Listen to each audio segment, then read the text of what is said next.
Hi guys, and I'm Heather with the Plot Genie. Today we're going to talk about where to get your story ideas, especially if you don't have any idea at all. So many questions asked to authors, whether it's from other authors or readers, is where do you get your story ideas? I know running the Plot Genie, I have so many pre-mades available in a variety of different genres that I have authors saying, how do you come up with this? Where are you getting your ideas? They're all so different. They're all so hooky. How can I do this too?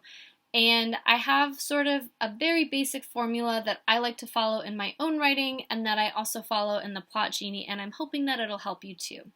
So first, I would recommend either getting a notebook just because I like to handwrite things better, but feel free to use a phone, a computer, whatever you want, because we're going to start off with some lists.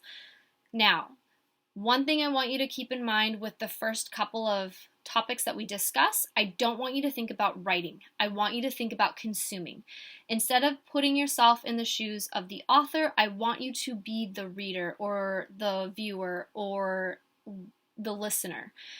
So, one of the topics, or the first thing that I always do is when I'm stuck, is I make a list of all of the things that I like. What are my favorite TV shows? What are my favorite movies? What are my favorite video games? It could be favorite anime. What are your favorite books? Anything like that. And I just start listing them all out.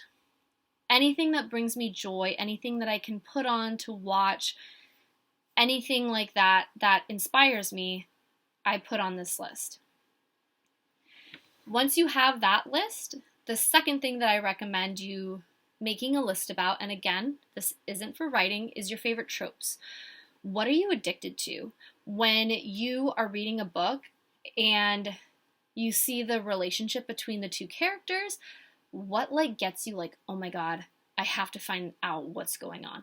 It could be a Christmas contemporary romance, a feel-good small town Christmas contemporary romance. Like the Hallmark Channel does so well with those movies. Even though they follow a certain type of formula, we love those around Christmas time. It could be like me, enemies to lovers. I love that. I love the banter. Forbidden romance.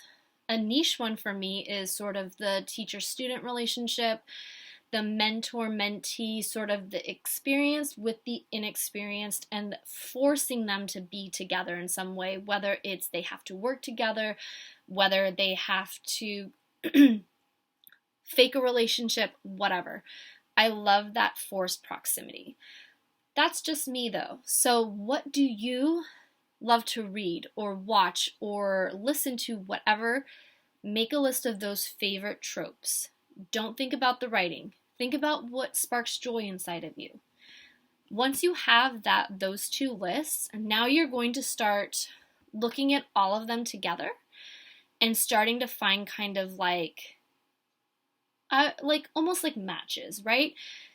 And the third thing is the genre, right? So, for example, Yellowstone could be one of your favorite TV shows, and you're just like, God, I love Yellowstone. I love the dynamics. I want to write something like that.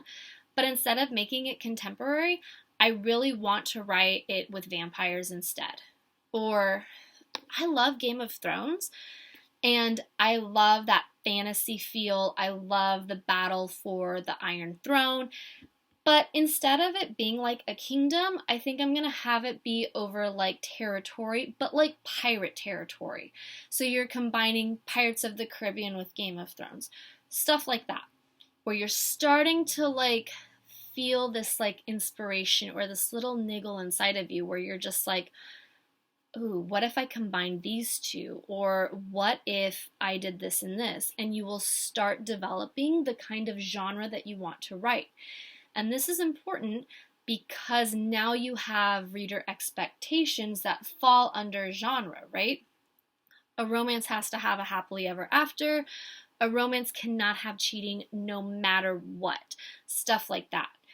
So now you're starting to mix and match, and you're starting to get a genre, and you're starting to have tropes that you want to populate your story with.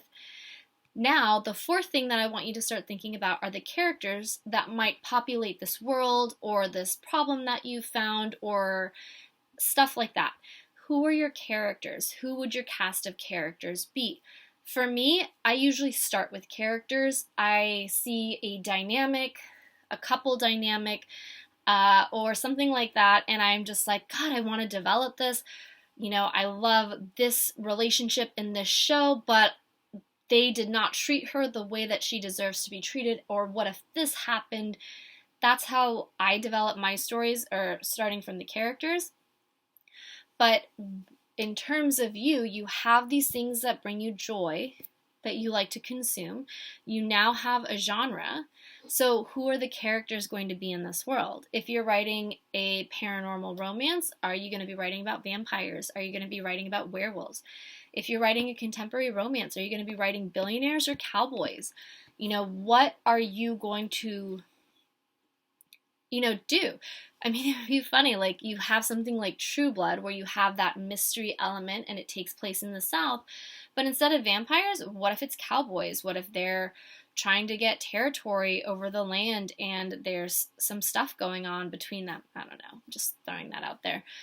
But who makes up your world? Who are the best fit for the concept that you started to create between the media that brings you joy? And what are the tropes that can fit within these characters? Oh, is this a fantasy? Is there a chosen? Is there a reverse chosen? Is there a reverse harem? Stuff like that. The fifth thing, now that you have your characters, is to figure out what your characters want. What do they want at the start of the story? What do they want at the middle of the story? And how do they end? Do they still want the same things? Usually, if they're going through a transformative arc, they don't want the same things. If you're writing a cozy mystery, usually your character, depending on what book this is, obviously, usually your character is going to want to get acclimated to her new small town, or she's going to want to open up a bakery or a business, but then something changes and now she's going to want to solve a mystery, right? So what starts, like in a romance, your heroine she doesn't want anything to do with love. She wants to focus on her career. She wants to be a career woman. These things are at the start of the story. So remember, they're not what's going to transform your character, but your character will learn that they don't actually want these things. For now, just make it super basic. What do your characters want? Because that's going to go into their motivation and decision making. That's going to take you through your journey, your novel, your novella, your serial, whatever you're intending to write. After you know what your characters want, you need to figure out who opposes your character. Now, these can be actual antagonists, they can be the bad guys, but they can also be your rivals, sort of like where they're not bad, but they challenge your protagonist. They can be the love interest. Usually in romances, your antagonist, your opponent, are the romantically involved characters, because they are going to resist falling in love, even though we as readers or even we as writers are like, you guys need to get together. But, you just have to figure out, okay, who is going to oppose this based on this trope in this genre with these characters? Who is the best opponent for my characters? And try to flesh out the opponents where they're not just two-dimensional, right? Like, you don't need a cliche, you don't need a stereotype, you don't need the jealous ex who's trying to break apart the lovers.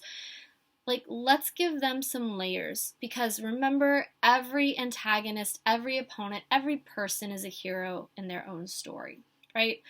So once you have your opponent, the last thing that I always try to figure out is, what does your hero need to overcome in this story based on your reader expectations and the tropes that you have selected for this particular book that you're writing.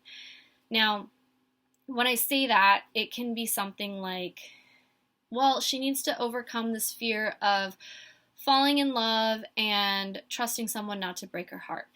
That's one of the quintessential romance, right? But you make it unique with these tropes, with these characters, with these little flips of media that you like to consume. And that's why it's really important that you have your list of things that bring you joy, because you might feel like, God, the story has been told 50 million times. How am I going to make this unique? Oh, right. Well, duh, it's Yellowstone meets True Blood. Like, that's pretty unique, you know? Or it's Cowboys meet True Blood, or it's Game of Thrones meets Pirates of the Caribbean, or whatever. You have to remember that only you can tell your story. You were meant to tell your story. So don't worry about if your hero needs to overcome her fear of falling in love. Everyone can relate to that. I think we've all been hurt at some point, and we've all needed to meet that right person to get us out of our shell to fall in love.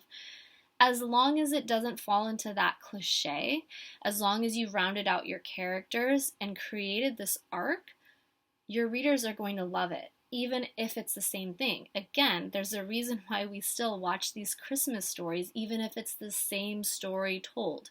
You know, just have faith in yourself as a writer and all of the knowledge that you've accumulated. And even if this is your first book, just write it.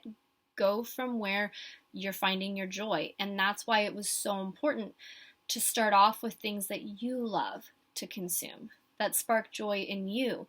Because if you have that, the writing process is going to be so much easier.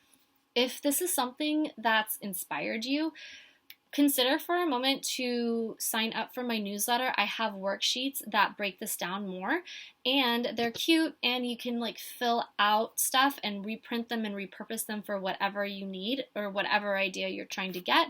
The link is down below. I'm really, really excited to see if this has sparked any of your ideas. I would love to know in the comments if this helped, if this didn't, or if you have any ideas on how you guys get your ideas. I would love to know. So thanks for watching, and I hope this has helped. Have a good one. Bye.